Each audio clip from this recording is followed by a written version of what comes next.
Today, we're going to continue looking at parameterized curves. Remember, we want to be able to describe a one-dimensional curve in R2 even when one coordinate is not a function of the other. That is, we can't write y equals f of x or x equals f of y.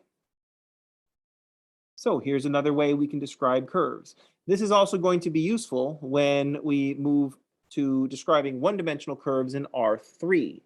So describing a one-dimensional curve in three-dimensional space, like if we were trying to describe the path of a fly flying around in the room. It's moving in 3 dimensions. So we want to separate the coordinates from each other and write the coordinates as a function of some parameter. Our usual parameter is t. All right. So I've got two graphs. One graph represents x of t, and the other graph represents y of t. The red graph is telling us what the x coordinates are doing, and the green graph is telling us what the y coordinates are doing. Just like we had yesterday, where x was cosine and y was sine. All we need to do is take all the values of t that we know, 0 to 4, and we'll plug them into x, and we'll plug them into y, and we'll generate coordinates that way. So when t is equal to 0, based on this red graph, x is equal to 0. When t is equal to 1, x is equal to 2, so x is equal to 2. When t is equal to 3, x is back down to, When t is equal to 2, x is also equal to 2 still.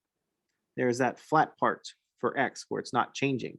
And then when t is equal to 3, x goes back down to 0, and there it stays for t equals 4. So those are the x coordinates of all the points that I'm going to plot. Now we need y coordinates to go along with these x coordinates. When t is equal to 0, y of t is equal to 0 as well.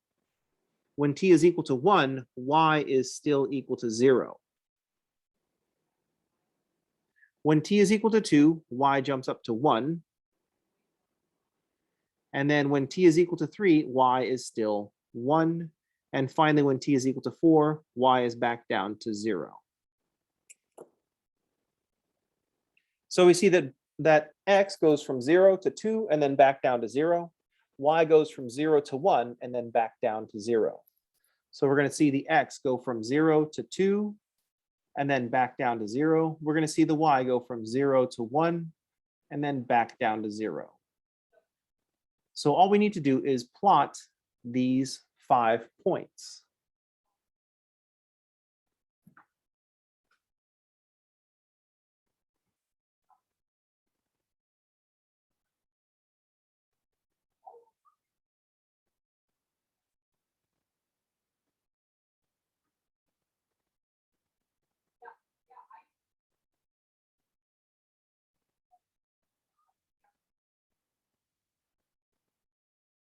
All right, so let's plot these points.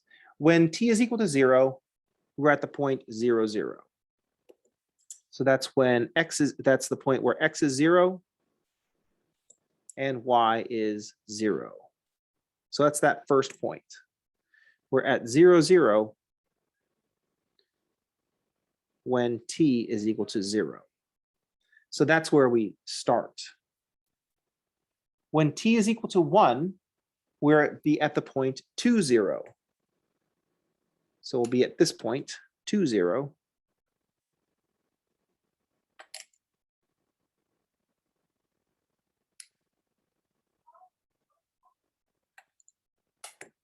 So when t is equal to 1, x is equal to 2, and y is still equal to 0. So this is the point when t is equal to 1. So not only are we getting are we going to get a curve in R2, we're also getting direction. We start off at this point when t is equal to 0, and we move to the left. And that makes sense. Look at the points look at how the points change when t goes from 0 to 1.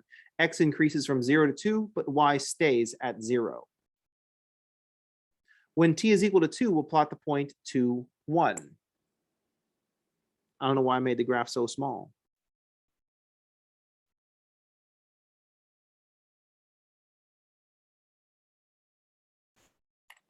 So when t is equal to 2, x of t stayed at 2. So notice that x didn't change. And y increased from 0 to 1.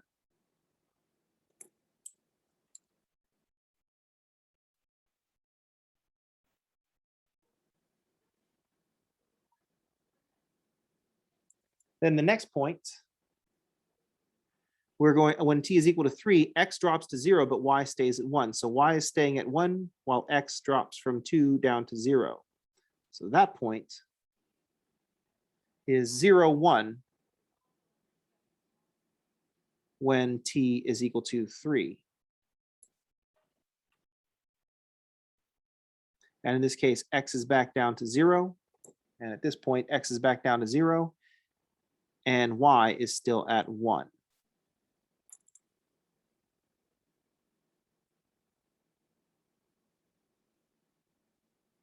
And then finally, we go back to the beginning. We're also at 0, 0 when t equals 0 and when t equals 4.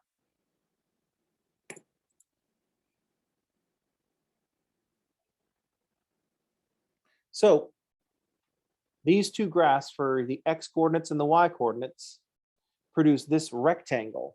This rectangle has a start and an end, and those are at the same point. So we get this little loop. And we're also given a direction. So we're going around this rectangle, and we're going counterclockwise around this rectangle.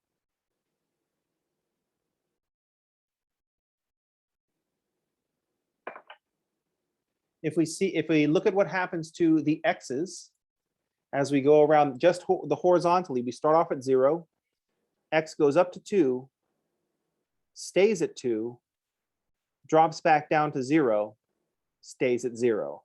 X goes up to 2, stays at 2, drops to 0, stays at 0. Up and down, the y coordinate starts at 0, goes up to 1, starts at 0, stays at 0, y goes up to 1, y stays at 1, y drops back down to 0. Y starts at 0, stays at 0, goes up to 1, stays at 1, drops back down to 0.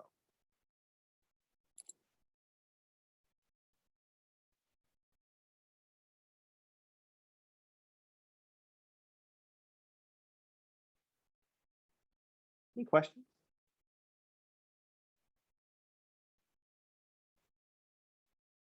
Yes, Professor Lee.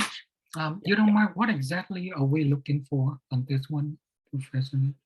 We're looking to see what graph we would get if we have these two graphs for x and y. Okay. Did you mention something like a third dimension? That's why we combine those two? No, I did, but that's for later. We're describing curves in R2. Later on, we can describe curves in R3, and this is how we're going to do it. Okay, so right now it's R2. Right now, we're just describing things in the plane. We just have an x and a y coordinate. Okay, thanks, Professor Lee.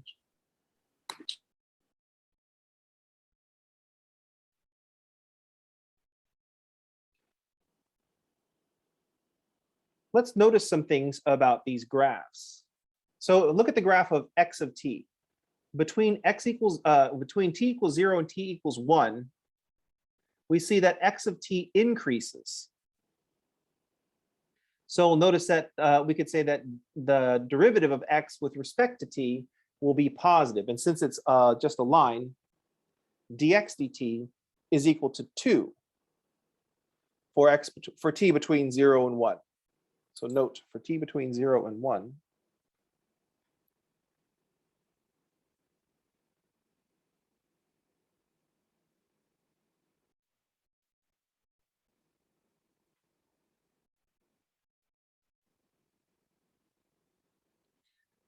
dx dt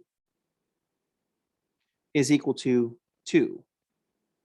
The slope of the tangent line to x at any point between 0 and 1 is equal to 2.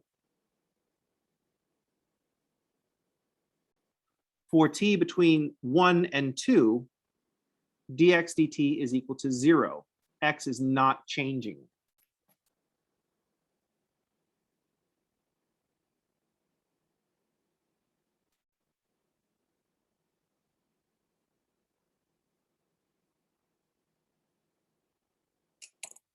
So the dx for t between 1 and 2, dx dt is equal to 0.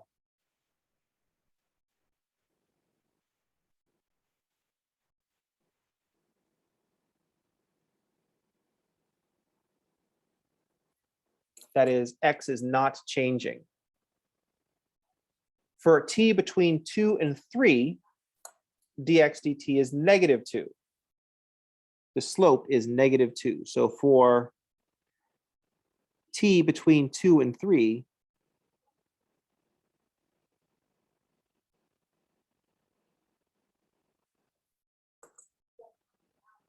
slope of the tangent line is -2.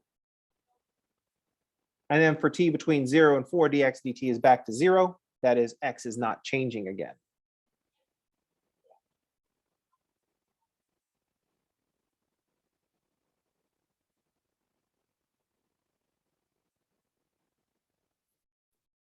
And we see that in the motion of the path. For t between 0 and 1, x is increasing by 2 for every 1 unit. There's that slope of 2. For t between 2 and 3, x did not change. The value of x is 2 when x is 1, or sorry, when t is 1, and still 2 when t is 2. So x did not change. And then from 2 to 3, x is decreasing. So we see x decreasing from 2 down to 0, slope of -2. And then from 3 to 4, x is once again not changing.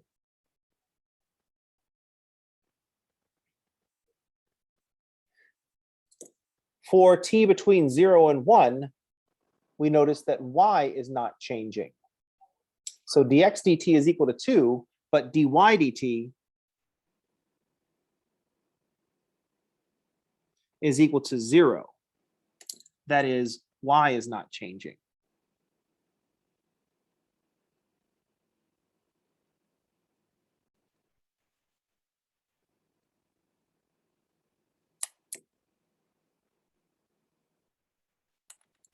As we're going from the point 0, 0 to 2, 0, x has increased by 2, but y stayed the same.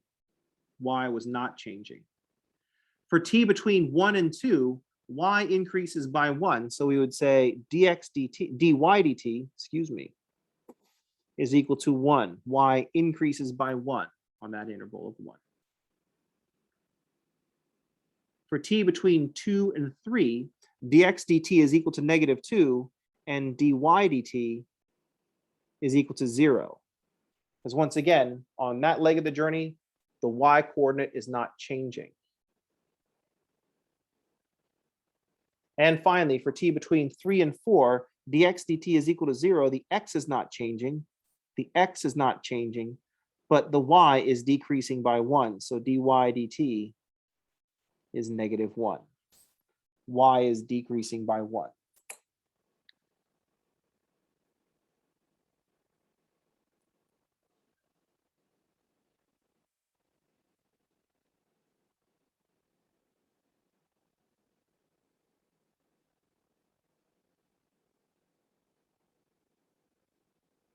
Let's see if this matches with our notion of slope. I should have had a more angled thing here. I should have pushed y out to 2 at some point, but that's okay.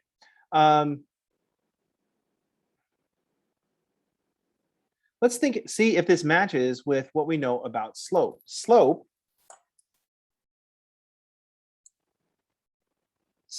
is rise over run. And that would be change in y divided by change in x. So if we want to build change in y divided by change in x, if I take dy dt and divide by dx dt, that will give us the slope as we normally understand it. dy over dt divided by dx over dt. The over dt part cancels out, and we get dy over dx.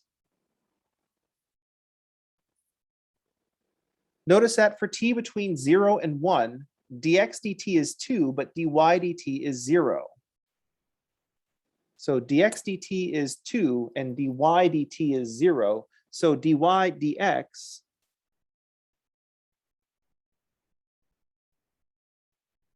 is dy dt divided by dx dt, which is 0. And if we look at the slope, the segment from 0, 0 to 2, 0, y is not changing with respect to x. dy dx is equal to 0.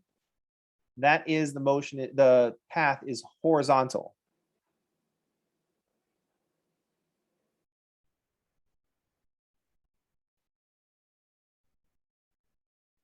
But if we look at the segment from for t equals 1 to t equals 2, dy dx, I'll take dy dt, which is 1, and divide by dx dt, which is 0, which is undefined. And that means we should see a graph on the xy coordinates that's vertical.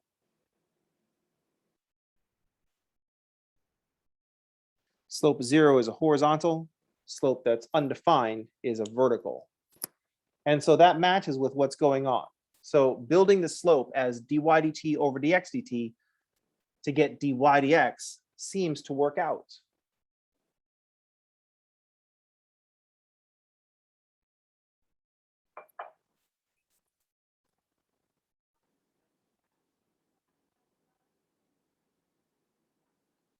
So there's a relationship between these parametric equations and when we had y as a function of x. The derivative there, dy over dx, we can get at it the same way we can get at the same way with these parametric equations. We just take dy dt and divide it by dx dt, and that will simplify out to dy dx. Let's take a look at another example that we can use more derivative stuff on, more derivative thinking. Let's suppose that x of t is equal to,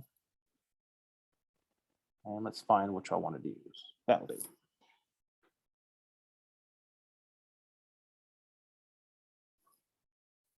T cubed minus 3t,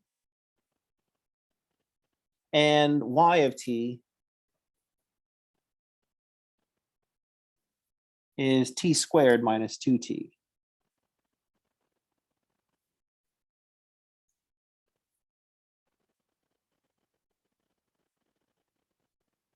And I like the phrasing of these questions, which is why I picked this problem. Let's suppose we ask, does the particle ever come to a stop? So this is going to be, these are going to be the parametric equations describing the motion of a particle.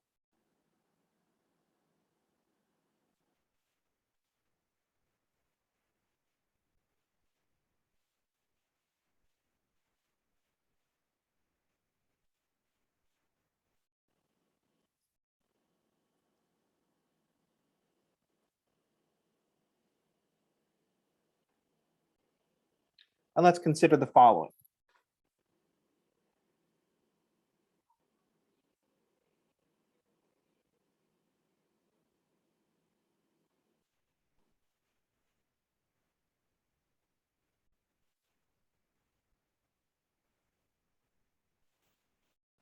So first question, does the particle ever come to a stop? That is there ever a value of t where there is no horizontal change and no vertical change? So if so, when and where?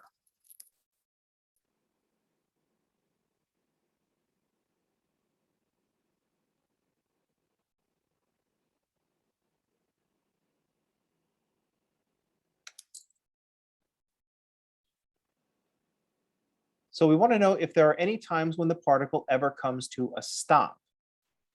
That means it is not moving horizontally and not moving vertically. So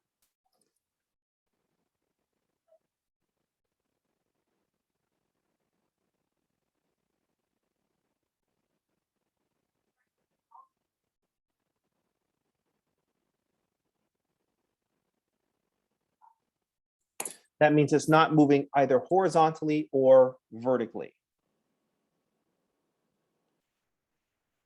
Horizontal movement will be governed by the derivative of x with respect to t. So no horizontal movement means the derivative of x with respect to t should be 0. No vertical movement means the derivative of y with respect to t should equal 0. Is there ever a time when both of these derivatives are equal to 0?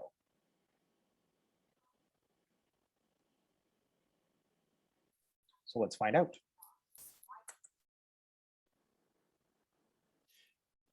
I'll need to look at the x stuff first, or I don't need to look at it first, but I need to do it one at a time. We can't multitask. Let's find dx dt. Dx dt is 3t squared minus 3. I want to know, is there ever a time when dx dt and dy dt are equal to 0? So I got to figure out when dx dt is equal to 0. So if 3t squared minus 3 is equal to 0, that's going to be 3 times t squared minus 1, or 3 times t minus 1 times t plus 1 equals 0. So dx dt equals 0 means that t is 1 and t is negative 1. So there are 2 times when we're not moving horizontally. Based on what we know about t cubed minus 3t, that graph will go up, down, and up again. There are 2 places, or 2 times, when the direction of the particle is changing direction.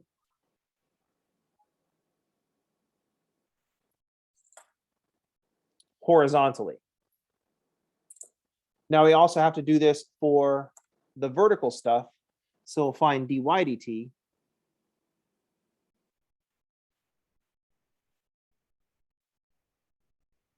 Y of t is t squared minus 2t, so dy dt is 2t minus 2. If we set this equal to 0, we just get t equals 1. Knowing what we know about polynomials, t squared minus 2t is a parabola opening up. And so this is a point where the graph is changing direction vertically when t is equal to 1. There's only one time where there's no vertical and no horizontal motion, and that's when t is equal to 1.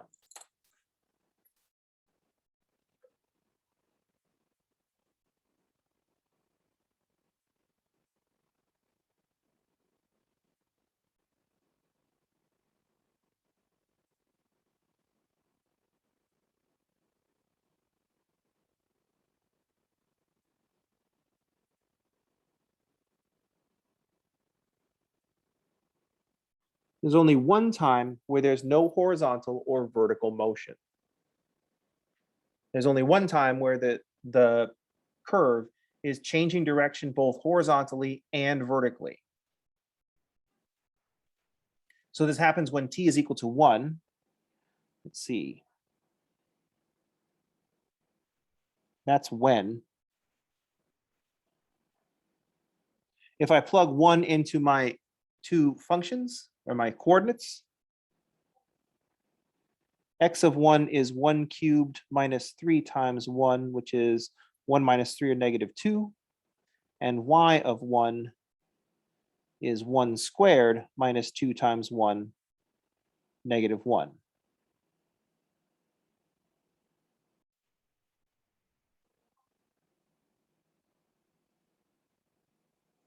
So when t is equal to 1, at the point negative 2, negative 1 is when there is no motion. The particle is not moving. That's an instant when the particle is not moving.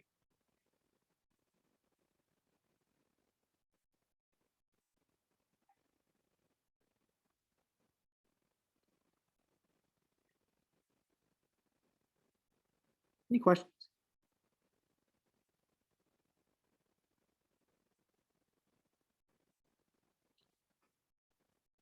Professor Rich, I have a question. This one, when I look at, is similar like we get to the derivative. For example, the x and the y. We Mhm. set both of them to first derivative, which is the f prime 1. Then we set it to 0, and then it's more likely we're looking for the same at the critical point, isn't it? It's the same formula, right? We are doing the same thing. We are looking for the critical points of x of t and y of t. Yes, and then we plug that 1 in there, then we know that that's when the particle is not moving. Well, we already knew when the particle wasn't moving. It was not moving when t is equal to 1. We plug the 1 into the coordinates x of t and y of t to find out where that Got happened. it. How about the negative 1? Is that got to do anything with the negative 1 on the x? Not for this particular question. Oh, okay. So if I ask,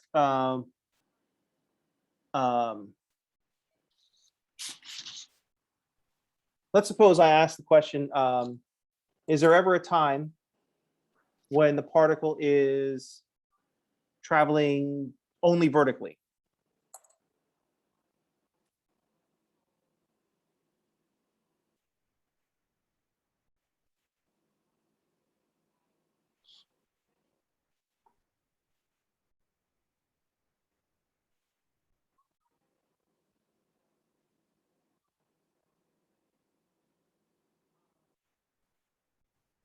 Is there ever a point where the particle is traveling only vertically? It's like straight up and down. So that would mean the velocity in the x direction would be 0, and the velocity in the y direction would not be 0. So only vertically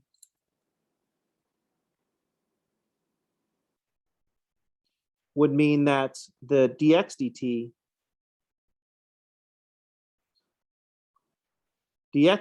is equal to 0, but dy dt is not 0. So there is motion because dy dt is not 0, but only vertical motion means no horizontal motion.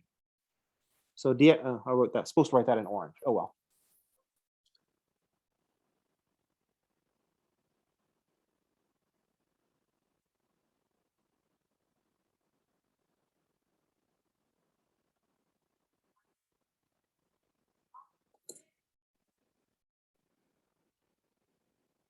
So when t is equal to 1, there's no horizontal motion.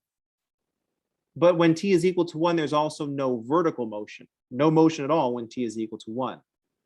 But when t is equal to -1, there's no horizontal movement, but there is vertical movement. So the particle, there is a point where the particle is only traveling vertically. And that's at t equals -1. We want to note that at t is equal to 1, there's no motion at all. It's not it's not moving horizontally, but it's also not moving vertically.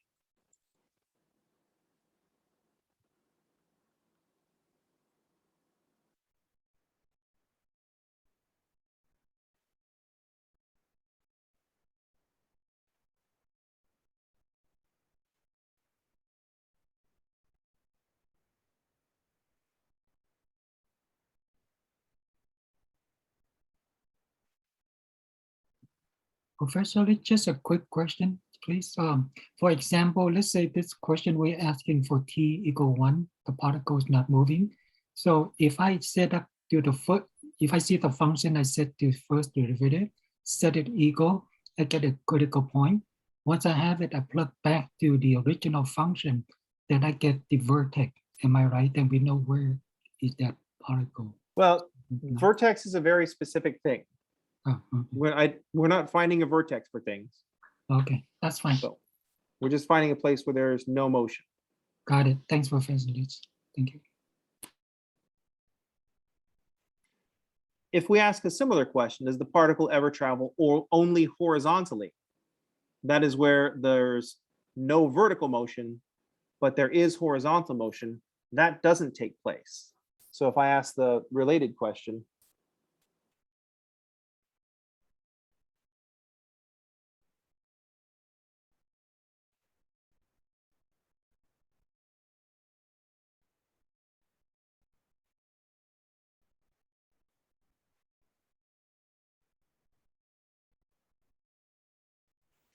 If I ask a related question, does the particle ever travel only horizontally?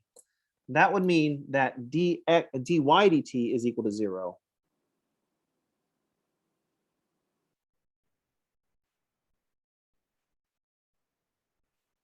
But dx dt is not 0. And in this case, the answer is no. The only time dy dt is equal to 0 is when dx dt is also equal to 0. So there's no motion at all.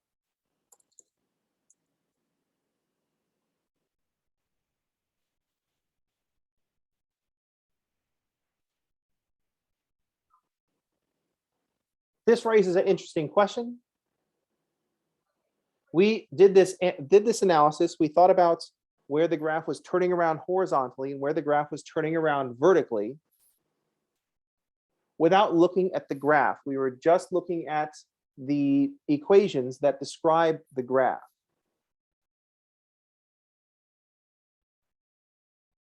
But this is just a curve in R2. We should be able to produce this curve. Yesterday, we used our graphing calculator to do that, but we also know that that Desmos is a better graphing calculator than our graphing calculators. So let's take a look at Desmos.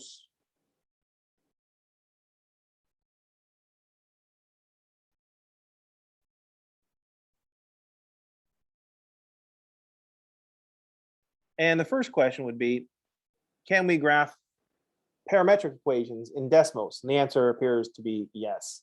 We just write them as coordinates. We write the x coordinate first and the y coordinate. I have here as an example, cosine of t, sine of t. I said, make these coordinates, Desmos, cosine of t for the x and sine of t for the y.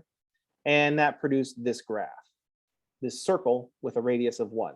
If I want the radius to be 3 like we had yesterday, I could just go in and change the coefficients to be 3. Then I get my circle of radius 3. So we can do the same thing with the curve that we have in the most recent example. So you can see here I have x is t cubed minus 3t and y is t squared minus 2t. I didn't specify a range of t values, so I just went from -10 to 10 to see if that gives me a lot. That's going to give me a lot because when t is -10, this t cubed is going to be -1000, and when t is 10, the t cubed is going to be 1000. So this is giving me x coordinates between -1000 and 1000, and y coordinates, well, between the bottom end of t squared minus 2t and the 100. So let's graph that. And we can see that we're not getting a graph of any function. I can't write x as a function of y, and I can't write y as a function of x.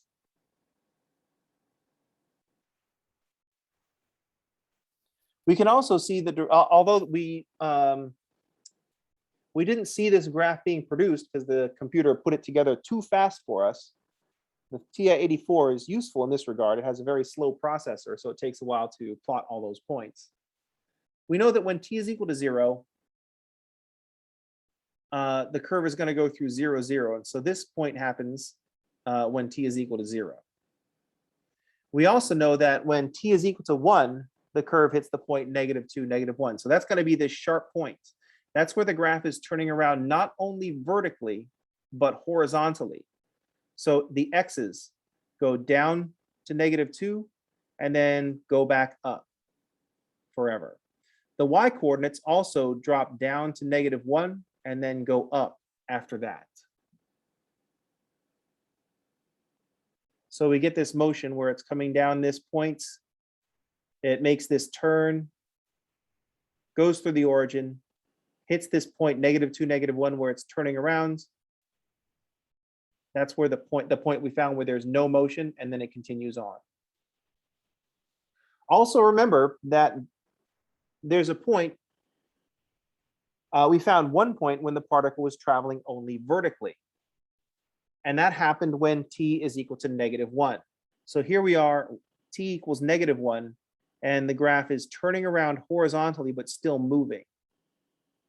So it looks like we have a vertical tangent here at 2, 3. And if we plug -1 into the function, which is what I forgot to do. So when t is equal to -1, x of -1 is -1 cubed minus 3 times -1. That's 2. And y of -1 is -1 squared minus 2 times -1. That's 3. So at the point 2, 3, we should see only vertical movement. And that's what we're observing at this point. When x is equal to 2 and y is equal to 3, we have a vertical tangent line.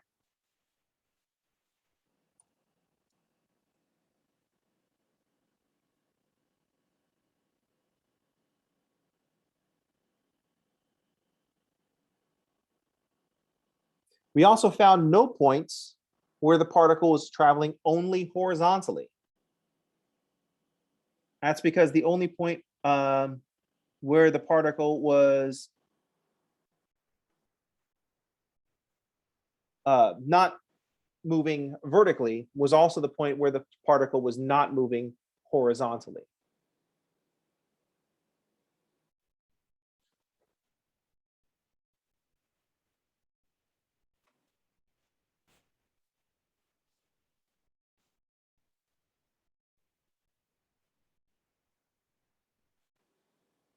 Any questions?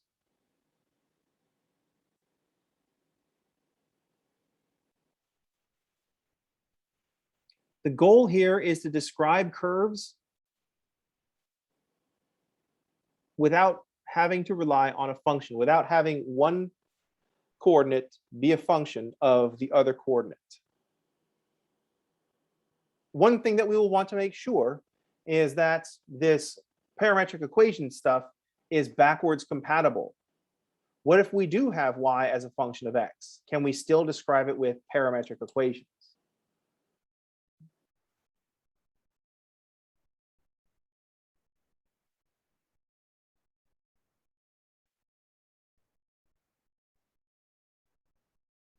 Are these things mutually exclusive?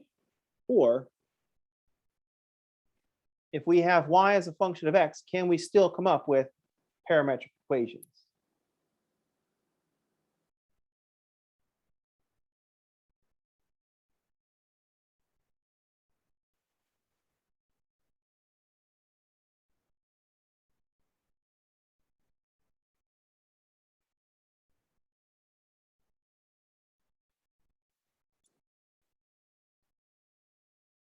So we'll talk about that next time. Tomorrow we'll look at, we'll make sure that this parameterized curves business is backwards compatible with what we already know about functions.